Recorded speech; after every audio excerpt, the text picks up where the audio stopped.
So this is Ted Hicks for Late Night Parents. This is, I guess, the after show of Shawn Armor and myself just talking, and we were talking about a plethora of topics and decided to turn on the cam again to have a quick 20-minute session. So I was telling you, if you don't ask for stuff, you're not going to receive it. So Yeah, and I was you got to saying remember, fortune favors the bold. you One got of to those old remember maxims. the Yeah. power of the consumer. Yeah. The power of the Especially consumer. now, especially now, where everybody is hungering for money. If you got a couple of dollars and you want to get a better place with your landlord or move or have him lower the rent versus and keep you in there if Right. now's the time. Maybe you should at least risk it and ask. I don't I don't know I, if I asked your boss for a raise, that this might not be the right time, but all that other stuff you might be able to right. get away with. But what's the worst that can happen? Well, yeah, The other party or participant or person will says, decline. no, I Right. decline. I gracefully decline. Right. But, look, here's the thing about people, and I love people, but there's a lot of, we're a rainbow of sort of tolerances, right? So some people, you go just go and ask them for you know, a raise. It's a world of like anxiety for people to do that. And we can all get in our head about all sorts of things. And professional like ball players, like they get the yips, you know, Right, right, and so that's at a professional level where you can see it on television, where they just cannot find the strike zone. But in everyday average life, some people are a whole bag of yip. You know what I mean? Like, hmm and it's hard for them to ask for their fair due. So yeah, I mean, the only thing I'm saying is, but at the end of the day, now during this odd pandemic, I've got two philosophies going, and one is that you should risk it. For all you know, you ever see The Postman, mm-mm, where the guy that everybody thought was really this? It's very similar to like Saving Private Ryan, where okay, everybody was like, what are you? Were you a general? Were you a cop? Where he was like, I was a school teacher. It's the Postman is very much like that. With the like, wow, you must be a general. He's like, I forgot what he was. I think he was a teacher as well. The bad guy was a school teacher hmm who ended up like running the place. But the idea is that ask a little. Maybe the next time you be a little bolder and ask a little louder. And hmm this is how you become a good runner, a good painter, a good whatever. Your first time isn't your best time, but if you persist, So yeah, ask for that. Like I said, maybe not a raise because people are being laid off and fired, but like yeah, ask for a reduction in rent. That's different. Ask for call up your phone carrier and tell them, yo, man, I really need you to lower this. Call up your credit card people, man. You gotta work with me here, and maybe you can squeeze out a little to but how often get through. haven't we all in the past called the credit card companies and said, Yeah, but back then they'd be lower like, the interest rate? well, normally they were always because they're always super high, and they would drop it a little for you. But now, I think I think everyone's calling and they have to work with everybody because look, the PR people, public relations people, whose whole job is to give you a shiny and glossy exterior, right? So Hitler could show up and be like, I want the Jews to like me. And by the time that at the end of the day, Hitler would be, you know, his I hate Hitler rating among the Jewish people would be a whole lot less because that's what PR people do, right? And on the opposite end of that, there are opposition research people who are essentially PR people who will sit there and go, what are they doing with Hitler's reputation? Oh, absolutely not. And then they will look up, the true nature of Hitler and tell the world this to, counteract the. I guess it's essentially PR is essentially propaganda, right? Essentially propaganda for this. So you could do this with every group. You could do this with the black group, PR people. Oh, what's that guy David Duke who ran for president? He had all this stuff about how he wasn't like that anymore. But hmm the opposition research people like he is still Klansman of the what is it called? The Dragons Clans guy of the Ku Klux Dragons or whatever. And so it's people who know how to kind of bring you along, whether the idea is a good idea or a bad idea. They've got this, I don't even know what you'd call it, but yeah, PR people make you like something, or if someone has done something bad, make you hate them less. You know what I mean? Okay. So it's and like I said, opposition research will do this the opposite. They'll go, oh hey, is that true? Well, let's look up him. Who did he date? What did they think about him? Would he go to, oh, look at these high school grades. Oh, look at these junior high school. Oh, this guy he barely got a second grade. You know, they look at all that stuff that I don't want you to know, right? But on the other end, I hire somebody, a PR firm. They're like, oh, well, you know, we can mitigate this. We can fix that. Oh, you love your mom, you love your sister, and you were a cop, and you were a good cop. Oh, and you know, you got, you know, didn't get married, but you had your heart broken, so you're an everyman, heartbroken. So they'll begin writing these narratives for you, and somewhere in the middle of both these groups is where you are, right? But the thing is, early on, before you get this place, because both of these groups take a shit ton of money and connections, you are AOC, right? You are this unknown challenger, dragon slayer, and she is a dragon slayer. And like Bernie Sanders was once a dragon slayer, right? In this place, trying to deal with I guess I wouldn't call, yeah, I guess I would call it corruption. America is not doing what it should do. So yeah, it's I don't even know, man. It's the new America. So I like I said, I just go back to power of the consumer. When you have power and you understand that power, that buying power, yeah, it totally puts you in a different stratosphere because you're having different conversations. True, but with I think that I think it should be fair for everybody. Like, for instance, there's always a sale. Stop giving me sales. Just give me the right price of the damn thing so I can buy it and leave. You know, I don't want to save 10% hand. You know what I mean? It doesn't make any sense. Just if you're selling it for $120 and you can sell it to me 3 months later for 90, just sell it to me for 90 in the first place. You know, because I know it's probably worth freaking 40. You know, it's just, and this is what America has become: 1,000 ways to smile on your face and lift money out your pocket when you, and then tell you, hey man, look, I'm a magnanimous motherfucker. You know what I'm gonna do for you? I'm gonna donate $100,000. Meanwhile, you took $1 billion out of the place. You know, it's just kind of like, all right, well, yeah, I guess somebody will come along and fix it. But now that nobody's working and everybody's at home, why would you restart the same system? Like, somebody should fix it. It just don't. It needs to work for the working people and not for corporations. Yeah, so we'll see what we get. We will definitely see what we get. So what are you watching? What are you watching on TV? Well, I just bought this iPad, and it came with a free year of Apple TV. Apple Disney, I think it is that. Apple TV. So I can watch the Mandalorian. Oh, the Mandalorian. So you got I'm gonna watch that this week. So did it come with Apple TV and Disney? Yes. Oh, it came with both of them. Yes. Wow, that's a pretty good deal. So that's a pretty good deal. You got to watch The Mandalorian. It's a 1-year deal. You got to watch The Mandalorian. The 30-minute episodes. That sounds good. But you know, it's here's the thing about the Star Wars movies. I was telling my buddy, like, we game together. We've been gaming together for about 25 years now on PC, and I was like,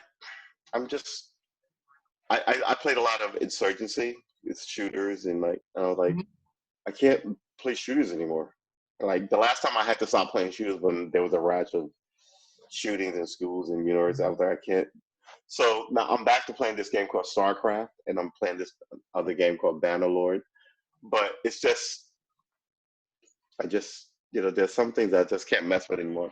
And Star Wars is one of those things. Like I loved it from the day it came out to about 2 years ago when I was just kind of like, I can't take another fucking Star Wars movie. These things need to end. They shouldn't run forever.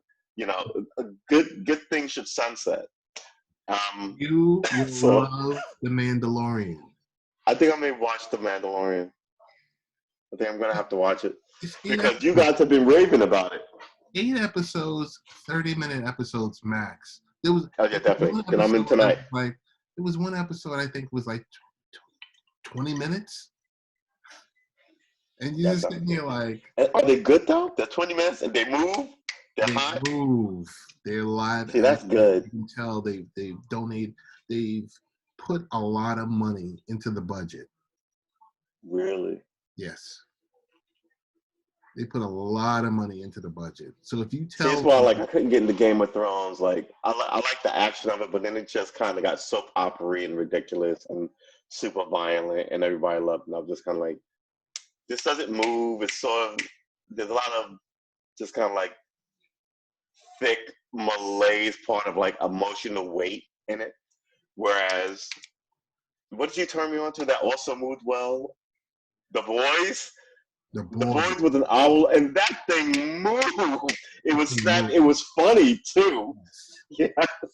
So but it's that it's like it can be violent, but just don't make it so morose and Shakespearean. Just Great. hit me with the facts of it and make it fun and The boys yeah. was great. I can't wait for season Yeah. 2.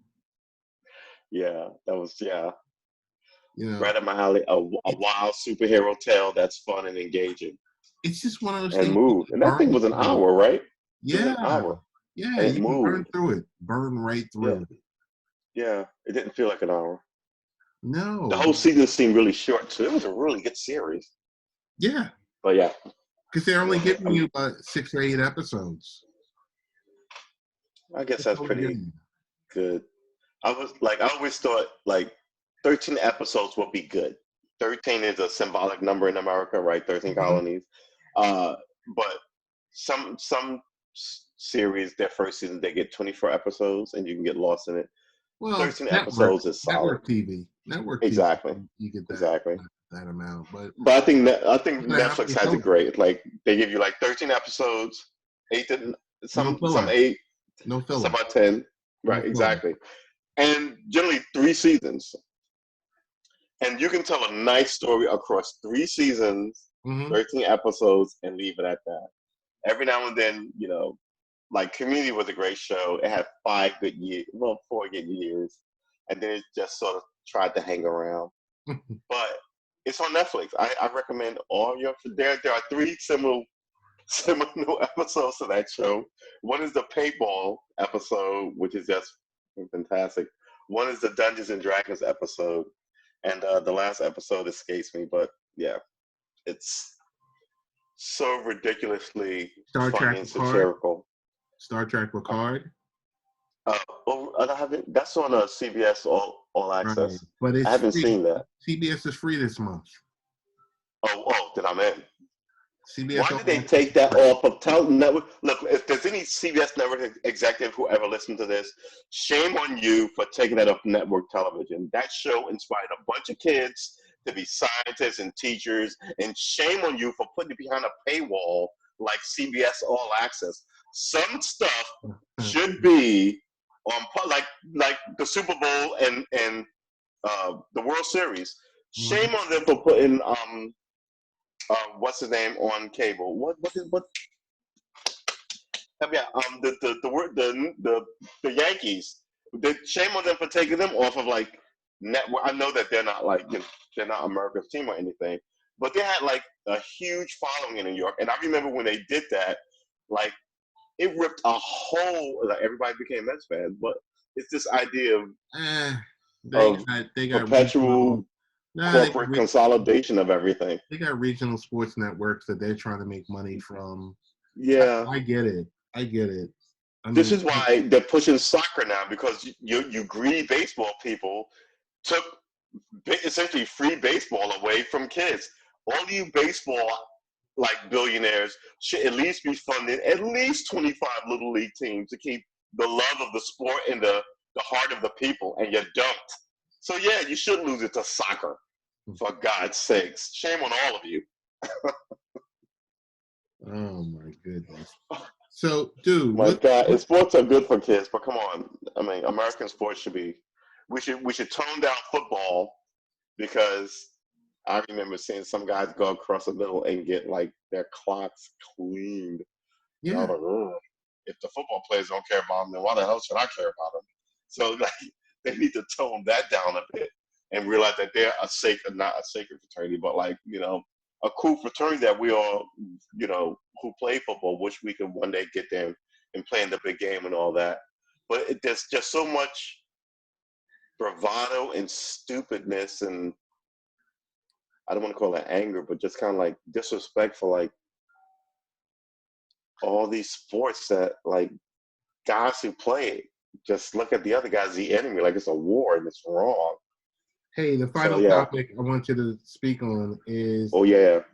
we're gonna talk a little WWE, Vince McMahon. How in the world does the WWE get deemed as an essential business in Well, that's part of the corruption, right? I mean, first of all, did Five those percent. wrestlers stay together in like the same house or something? Were they quarantined together? No. Now all of a sudden you're breathing heavy and rubbing up each other and throwing each other across the place. I think it's, look, people need entertainment, but at the same time, you don't need live entertainment. You can't do bands, right? Even if you wanted to see Yo-Yo Ma and he sat on stage by himself with his cello, Mm-hmm. you can do that. But there is entertainment. I mean, you have Netflix and Disney Plus and Hulu and any host of other streaming services, Amazon Plus. So I don't see why. I do see why. Just like the pillow guy Mm-hmm. was up there talking next to Trump. This seems like Vince McMahon is also a connected individual. So Yeah. maybe I he mean, his managed to wife, like make a call. his Right. wife Well, his is wife is she was the secretary Commerce Secretary. for the Small Small Business business. Administration. Right. Yeah. Small business. Right. Exactly. So is she not no longer the Secretary of Small Business? I don't think she is, but I could be wrong. Here's the thing about that. He started this thing in his backyard, right? It's a quintessential American success story. He has essentially reinvigorated a sport from the 50s that had died for 30 years in his backyard. Realized he could make some money off of this, quit his gig, enlisted his wife, and grew this giant thing. So I totally see why she would be, or either one of them would be the small business administrator. That Right. to me is one of the most appropriate picks from the Republican Party in a long time. Having said that, I don't know what she's done for small businesses. Right. And why would wrestling be an essential small business? Do you know if she said anything about it? No, but I know the Wow. governor of Florida is he's doing a lot of double talk because Because people are he did what looking. Cuomo did. Florida's going to be what New York is in about three weeks. I've been hearing that. I've been hearing Yeah, that. he did what Cuomo did. He sort of, well, Cuomo, no, well, he caught it. Let's just say he got on it late, just like Cuomo did, just like Yeah, he got Trump on it did. late. They all got I'm on it late. comfortable with saying Cuomo got on it late, but when he finally got on, he went full He throttle. he was fully in. Yeah, yeah, I would agree with that. But he Trump is did still get on it late. sort of hedging his bets and trying to open stuff. But yeah, Cuomo, once Cuomo got on board, he was fully on board. So yeah, but I don't know about the Florida uh, governor. I mean, is he fully on board now, or is he trying to cover his ass and do the same nonsense? He's Trump Jr. Yeah, this is gonna be bad. Yeah, he's These that. guys don't. These guys don't instill any confidence. But man, I want to thank you for this quick after show. Thank you. Thanks for having me. And Always a pleasure. we'll chop it up tomorrow at the happy The hour. weekly gathering. Yes, sir. There you go. I'll talk to you, my friend. Absolutely.